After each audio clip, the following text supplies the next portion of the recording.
कि इसमें दिक्कत क्या आ रही है और ये क्या ऑब्जेक्शन है। ऐसे ऑब्जेक्शन पहले कभी देखे नहीं गए हैं, लेकिन इस टाइप के अलग से कुछ ऑब्जेक्शन लग जाते हैं जिनका हमको पता नहीं होता कि इसका रिप्लाई करना है या नहीं करना। आज है संडे और मैं आ गया हूँ आपकी कमेंट्स का जवाब लेकर। आपके द्वारा की गई कमेंट्स का जवाब देने की इस वीडियो में मैं पूरी कोशिश करूंगा। और साथ ही में इस वीडियो में मैं आपको बताऊंगा कि लेबर डिपार्टमेंट के द्वारा एक अजीबोगरीब ऑब्जेक्शन लगाया गया है। ऐसा ऑब्जेक्शन पहले ना तो कभी देखा था और ना ही कभी सुनने में आया था। और इस ऑब्जेक्शन के बारे में आपको रिप्लाई करना है या नहीं करना है वो भी मैं आपको बताऊंगा, और करना है तो कैसे करना है और नहीं करना है तो क्यों करना है। ऐसे ऑब्जेक्शन लगभग पहले कभी लगाए नहीं गए थे, लेकिन इस प्रकार के जो ऑब्जेक्शन होते हैं उनकी रिप्लाई करना असंभव हो जाता है, क्योंकि वहां पर इसमें रिप्लाई का कोई ऑप्शन नहीं होता। तो ऐसे में आप क्या करेंगे, इस वीडियो में मैं आपको पूरी जानकारी दूंगा। नमस्कार दोस्तों, मैं हूं संदीप और आप देख रहे हैं लिबरल हेल्प हिंदी। इस वीडियो को आप अभी से लाइक कर दीजिए और चैनल को सब्सक्राइब करने के साथ साथ बेल आइकन को ऑल पर सेट रखें ताकि आगे आने वाली वीडियो के नोटिफिकेशन आपको मिलते रहें। तो आइए दोस्तों शुरू कर लेते हैं आज का कमेंट्स बॉक्स। आज की जो सबसे पहली कमेंट है वो लिखी है रितु शर्मा ने। इन्होंने लिखा है, सर कोविड-19 की इंस्टॉलमेंट आई हुई है लेकिन अकाउंट में नहीं आ रही। आधार कार्ड नोट मैपिंग शो कर रहा है और बैंक से अपडेट भी करवा लिया है, फिर भी नहीं आ रहे, तो क्या करना चाहिए। देखिए, सबसे पहले तो मैं आपको बताना चाहता हूं कि जब आप लेबर डिपार्टमेंट की वेबसाइट पर जाकर अपने आधार कार्ड से कोविड-19 की इंस्टॉलमेंट को चेक करते हैं तो वहां पर अमाउंट जरूर दिखाया हुआ होता है, लेकिन उस अमाउंट के आगे यस और नो लिखा होता है। अब आप दोनों बातें कह रहे हैं कि पैसे भी आ गए हैं और वहां पर उसमें ऑब्जेक्शन भी दिखाया गया है कि आधार नोट मैपिंग ऐसा नहीं हो सकता। लेबर डिपार्टमेंट की वेबसाइट पर जाने के बाद में आधार कार्ड से जब आप चेक करेंगे उसमें अमाउंट तो लिखा होता है, लेकिन उस अमाउंट के आगे यस और नो लिखा होता है। अगर उसमें यस लिखा होगा तो रीजन में कुछ भी नहीं लिखा होगा और वहां पर आपकी जो इंस्टॉलमेंट है ये भेज दी होती है। और अगर वहां पर नो लिखा होता है तो इसका मतलब ये होता है कि जो आपकी किस्त है, आपकी जो इंस्टॉलमेंट है वो आपके अकाउंट में नहीं भेजी गई है। इसके बाद नो लिखने के बाद आगे रीजन में ये भी लिखा होता है कि इस रीजन से ये पैसे नहीं भेजे गए हैं। तो अब आपकी जो लेबर कॉपी है उसमें ये जो पैसे हैं वो नहीं आए हैं, अगर आपका जो रीजन है आधार कार्ड नोट में पिंग शो कर रहा है। और आपको मैं बता दूं आगे के लिए कि जब भी आप अपनी लेबर डिपार्टमेंट की कॉपी की किसी स्कीम का लाभ लेना चाहते हैं तो आप अपने आधार कार्ड को अपडेट रखिए। कहने का मतलब ये है कि जब आप अपना अकाउंट ओपन करवाते हैं उस समय एक तो आधार कार्ड आप साथ में जो देते हैं वो तो एक अलग तरह से लिंक होता है, अकाउंट ओपनिंग के लिए होता है। और किसी भी सरकारी स्कीम का लाभ उठाने के लिए आपको अपने बैंक में अपने आधार को डीबीटी के लिए लिंक करवाना होता है। डीबीटी के लिए जिस बैंक में आपका आधार कार्ड लिंक होगा तभी आपके पैसे आएंगे और उसी अकाउंट में आएंगे जिस अकाउंट में आपका आधार डीबीटी के लिए लिंक है। तो डीबीटी के लिए कौन से बैंक में लिंक है इसके लिए हमने वीडियो बनाया हुआ है। आधार कार्ड की वेबसाइट पर आप जाकर चेक कर सकते हैं कि आपका जो आधार है वो डीबीटी के लिए किस बैंक में लिंक है। इसके लिए हमने वीडियो बनाया है, वो आप देख लीजिए। और एक बात इसमें मैं आपको और बता देना चाहता हूँ कि जो कोविड-19 की जो इंस्टॉलमेंट थी वो लॉकडाउन पीरियड के दौरान ही आई थी। अब जिस भी लेबर कॉपी पर कोविड-19 की ये किस्तें नहीं आई हैं उनकी अब किस्तें नहीं आएंगी। जिनकी आनी थी वो सिर्फ लॉकडाउन पीरियड के दौरान आ चुकी हैं। इसके बाद किसी भी लेबर कॉपी पर ये इंस्टॉलमेंट नहीं आएंगी। इसके बाद कमेंट लिखते हैं सोनू। इन्होंने लिखा है, सर मैंने लेबर डिपार्टमेंट कॉल किया, कंप्लेंट की, फॉर्म एक बार चेक किया है, 15 दिन हो गए, दोबारा चेक नहीं हुआ। देखिए, मैं आपको बता देना चाहता हूं कि आप सरल हरियाणा की वेबसाइट पर जाइए और वहां पर आपको 2 ऑप्शन मिलते हैं। एक ऑप्शन में तो आपकी जो एप्लीकेशन होती है उसको चेक करने का होता है और दूसरा उसी के नीचे लिखा होता है ट्रैक टिकट ऑनलाइन। तो आप ट्रैक टिकट ऑनलाइन पर क्लिक कीजिए। वहां पर क्लिक करने के बाद में आपने जिस नंबर से सरल हरियाणा में कंप्लेंट दर्ज करवाई थी उसी नंबर से आप वहां पर ट्रैक करके देखिए। अगर उसमें स्टेटस क्लोज्ड दिखा रहा है और आपकी समस्या का समाधान अब तक नहीं हुआ है तो आप दोबारा कंप्लेंट कर सकते हैं। और अगर वहां पर पेंडिंग दिखा रहा है तो अभी आपको वेट करना है जब तक वो क्लोज्ड नहीं दिखा देता। क्लोज्ड दिखाने के बाद में आपको दोबारा से कंप्लेंट करनी है अगर आपकी समस्या का हल नहीं होता। इसके बाद कमेंट लिखते हैं जुनेद खान। इन्होंने लिखा, I am Junaid CSC VLE। Sir मैंने 150 कॉपी बनाई है जिसमें बहुत बड़ी गलती हो गई है। गलती ये है सर, कॉपी बनाते समय नॉमिनी नहीं डाला, इसका कोई समाधान है क्या। इसमें सबसे पहली बात तो ये है कि जब आप सरल हरियाणा की वेबसाइट से लेबर कॉपी अप्लाई करते हैं तो वहां पर फैमिली मेंबर और नॉमिनी का स्टार मार्क क्या होता है कि आप जब तक एक फैमिली मेंबर यहाँ पर ऐड करके और नॉमिनी सिलेक्ट नहीं करेंगे तब तक आप सबमिट नहीं कर सकते। तो मुझे ये समझ में नहीं आ रहा है कि आपने कैसे सबमिट कर दी। वहां पर स्टार मार्क क्या होता है, जब आप एक फैमिली मेंबर ऐड करेंगे और उसी को उसमें नॉमिनी सिलेक्ट करेंगे तभी आप अपनी जो लेबर कॉपी है उसको सबमिट कर सकते हैं। फिर भी अगर आपने ऐसा कर दिया है तो अब आपको क्या करना है, आप अपनी लेबर कॉपी को लॉगिन कीजिए और लेबर कॉपी को लॉगिन करने के बाद में वहां पर ऐड फैमिली मेंबर का ऑप्शन होता है, उसको क्लिक कीजिए, उसमें फैमिली मेंबर ऐड कीजिए और उसको नॉमिनी सिलेक्ट कर दीजिए। इससे आपकी समस्या का हल हो जाएगा। इसके बाद कमेंट लिखते हैं गौरव जांगड़ा। इन्होंने लिखा है, कोई स्कीम अप्लाई करते वक्त क्या क्या डॉक्यूमेंट लगाने हैं साइकिल और औजार स्कीम में। देखिए, साइकिल और औजार की जो स्कीम है उसके लिए हमने स्पेशल वीडियो बनाया हुआ है और आपको मैं यहाँ पर बता भी देना चाहता हूँ कि साइकिल और औजार की जो स्कीम है उनमें आपको डॉक्यूमेंट क्या क्या लगाने हैं। साइकिल और औजार की दोनों ही स्कीम में आपको एक अंडरटेकिंग फॉर्म होता है जो आपको फिल करना होता है। एक तो वो डॉक्यूमेंट आपको लगाना है, इसके बाद में कॉपी होल्डर का Aadhaar card, PAN card, ration card और साथ में लेबर कॉपी की फोटो भी अटैच करनी होती है। ज्यादा जानकारी के लिए आप ऊपर आई बटन में क्लिक करके ये दोनों वीडियो देख सकते हैं, इससे आपको कोई प्रॉब्लम नहीं आएगी। इसके बाद कमेंट लिखते हैं जॉनी, इन्होंने लिखा है मेरी टूल स्कीम 70% कंप्लीट हो गई, क्या ये 100% अप्रूव्ड होगी?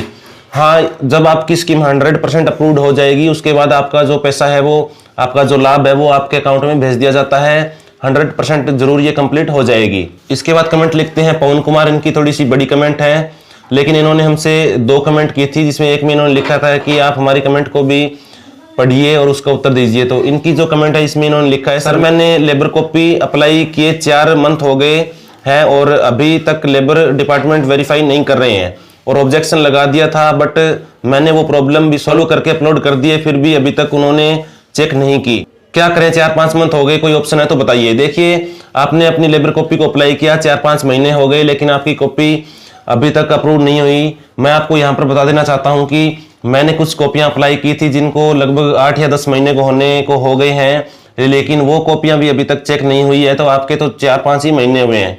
बाकी मैं आपको इसका एक सॉल्यूशन बता देता हूं कि आप सरल हरियाणा की जो हेल्पलाइन नंबर है उस पर कॉल कीजिए और वहां पर उनको बताइए कि हमने इस प्रकार से लेबर कॉपी अप्लाई की थी और वो चेक नहीं कर रहे। वहां पर आपको अपनी लेबर कॉपी की सरल आईडी बतानी है और अगर आपके पास सरल आईडी नहीं है तो आप अपनी लेबर कॉपी का आईडी और पासवर्ड भी उन्हें बता सकते हैं या फिर आप उन्हें आधार नंबर भी बता सकते हैं। तो आपकी जो समस्या है वो कुछ ही दिनों में सोल्व हो जाएगी। इसके बाद कमेंट लिखते हैं करण सिंह, इन्होंने लिखा है सर जी क्या हम खुद बिना CSC लेबर कॉपी के फॉर्म अप्लाई कर सकते हैं? देखिए, लेबर कॉपी की जो स्कीम होती है उन सभी स्कीम के फॉर्म आप खुद से अप्लाई कर सकते हैं। लेबर कॉपी की जितनी भी स्कीम है उनको आप खुद अप्लाई कर लीजिए, कोई दिक्कत नहीं है। उनको आप सरल हरियाणा की वेबसाइट से भी अप्लाई कर सकते हैं और इनको आप लेबर डिपार्टमेंट की वेबसाइट से भी अप्लाई कर सकते हैं, आपको कहीं भी कोई प्रॉब्लम नहीं आएगी। कुछ एक स्कीम के वीडियो हमने बनाए हुए हैं जो आप हमारे चैनल पर जाकर देख सकते हैं। साइकिल औजार के वीडियो आपको मिल जाएंगे, सिलाई मशीन का मिल जाएगा और शिक्षा के लिए वित्तीय सहायता का वीडियो हम आगे जब शिक्षा की वित्तीय सहायता चालू हो जाएगी तब बना देंगे। इस प्रकार से आप खुद बिना CSC के अपने जितनी भी स्कीम है वो अप्लाई कर सकते हैं, कहीं भी कोई दिक्कत नहीं है।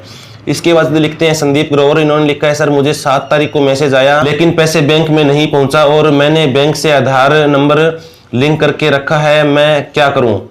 देखिए, आपको 7 तारीख को मैसेज आया है, जब लेबर कॉपी का मैसेज आ जाता है तब उससे पहले आपके पैसे आ जाते हैं। लेबर कॉपी का जो स्कीम का मैसेज होता है जिसमें दिखाया गया है कि आपका हमने पैसा भेज दिया है, उससे पहले ही पैसे आ जाते हैं।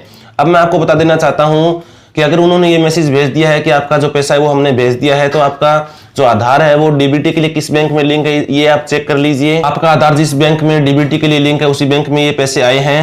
DBT के लिए चेक करने के लिए आपको यहाँ पर आधार कार्ड की वेबसाइट पर जाना है, uidai.gov.in की वेबसाइट पर जाकर आप वहां चेक कर सकते हैं कि आपका आधार किस बैंक से लिंक है DBT के लिए। इसके लिए हमने वीडियो भी बनाया हुआ है, वो आप हमारे चैनल पर आकर सर्च करके देख सकते हैं, जिसमें आपको पूरी अच्छे तरीके से बताया गया है कि आप अपने आधार कार्ड को किस प्रकार चेक करेंगे कि DBT के लिए किस बैंक में लिंक है। इसके बाद आज की जो लास्ट कमेंट है वो है, शुरू में जो मैंने आपको बताया था कि लेबर डिपार्टमेंट के द्वारा एक अजीबोगरीब कमेंट की गई और इस कमेंट का जवाब आपको कैसे देना है या नहीं है, तो इसके बारे में मैं आपको बता देता हूं। यहाँ पर आप स्क्रीनशॉट में देखिए, स्क्रीनशॉट मैंने यहाँ स्क्रीन पर लगा दिया है। इसके अंदर मैं आपको बता देना चाहता हूं, देखिए इन्होंने एक स्कीम अप्लाई की थी, इनसे मेरी व्हाट्सएप पर बात हुई थी और इन्होंने ये स्क्रीनशॉट मुझे भेजा है, जो स्क्रीनशॉट आप स्क्रीन पर देख पा रहे हैं। इन्होंने अपनी लेबर कॉपी पर बच्चों की शादी पर वित्तीय सहायता अप्लाई की थी। इसके अंदर एक ऑब्जेक्शन लगा जिसका इनको समझ में नहीं आया कि इसका करना क्या है और इनकी मैंने सहायता की। इसके बारे में मैं आपको बता देता हूं कि यहाँ मैं जूम करके आपको दिखा देता हूं कि इसमें दिक्कत क्या आ रही है और ये क्या ऑब्जेक्शन है। ऐसे ऑब्जेक्शन पहले कभी देखे नहीं गए हैं, लेकिन इस टाइप के अलग से कुछ ऑब्जेक्शन लग जाते हैं जिनका हमको पता नहीं होता कि इसका रिप्लाई करना है या नहीं करना, क्योंकि वहां पर रिप्लाई का कोई ऑप्शन नहीं होता। अब मैं आपको इसमें बताता हूं, देखिए यहाँ पर सबसे पहले कमेंट व्यू के अंदर कमेंटेड बाई कविता के द्वारा एक कमेंट की गई थी। यहाँ पर लिखा है चेक्ड एंड फाउंड ओके, ये कमेंट इन्होंने कर दी और यहाँ पर आगे इसमें लिखा है मार्क्ड टू अशोक नैन, इन्होंने अशोक नैन को ये अपनी जो कमेंट है वो भेज दी है। इसके बाद में देखिए अशोक नैन जो है इनकी कुछ कमेंट आती है। जो कविता की कमेंट थी वो 15/10/2020 की थी और 17/10/2020 को यहाँ पर अशोक नैन जी कमेंट करते हैं कि इन्होंने इसमें लिखा wrongly picked up by staff deals as per HBOCWW board guidelines. इसका मतलब क्या होता है, इसके बारे में आपको डिटेल में बता देता हूं। देखिए इसका मतलब ये होता है कि यहाँ पर जो कविता है इन्होंने स्कीम को चेक किया और इन्होंने चेक करने के बाद में ये जो अपनी कमेंट है ये अशोक नैन के पास भेज दी। लेकिन क्या हुआ कि जो कविता है इनका जो डिपार्टमेंट है या मान लीजिए कि इनका जो काम है वो बच्चों की शादी पर वित्तीय सहायता चेक करना नहीं था, इसलिए अशोक नैन जी ने यहाँ पर कमेंट में लिखा wrongly picked up by staff, यानी ये इस स्टाफ का काम नहीं था, किसी दूसरे का था। जिस स्टाफ का काम था वो यहाँ पर इन्होंने अशोक नैन जी ने आगे भेज दिया है। और किसको भेजा है देखिए यहाँ पर लिखा है इसमें सुनील नंदा। ये सुनील नंदा का काम था और ये चेक कर लिया गया कविता के द्वारा, इसलिए इन्होंने ये कमेंट लिखी कि wrongly picked up by staff deals as per HBOCWW board guidelines. तो इस कॉपी में ऐसा हो गया। अब जिसकी लेबर कॉपी है वो सोच रहे हैं कि यहाँ पर ये ऑब्जेक्शन लग गया है, लेकिन ये ऑब्जेक्शन नहीं है, ये एक सिर्फ कमेंट है। इसके अंदर अब रिप्लाई का ऑप्शन नहीं होता।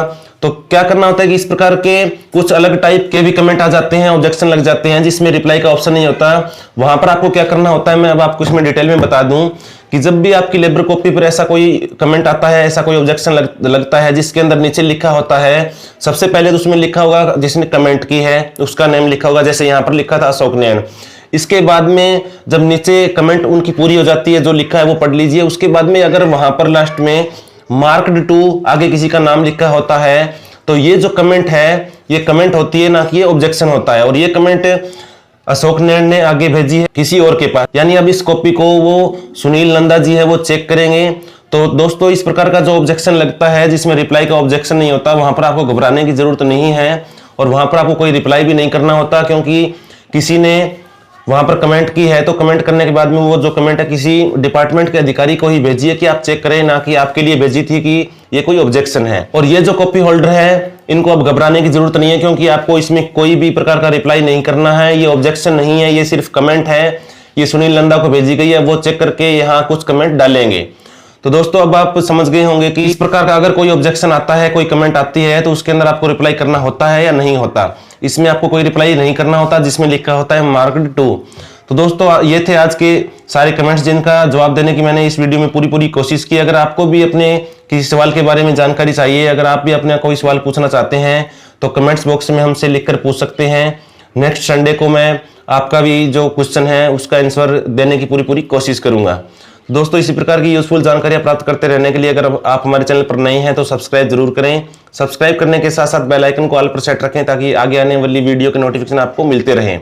दोस्तों मैं मिलता हूं नेक्स्ट वीडियो में किसी नए टॉपिक के साथ, तब तक के लिए जय हिंद।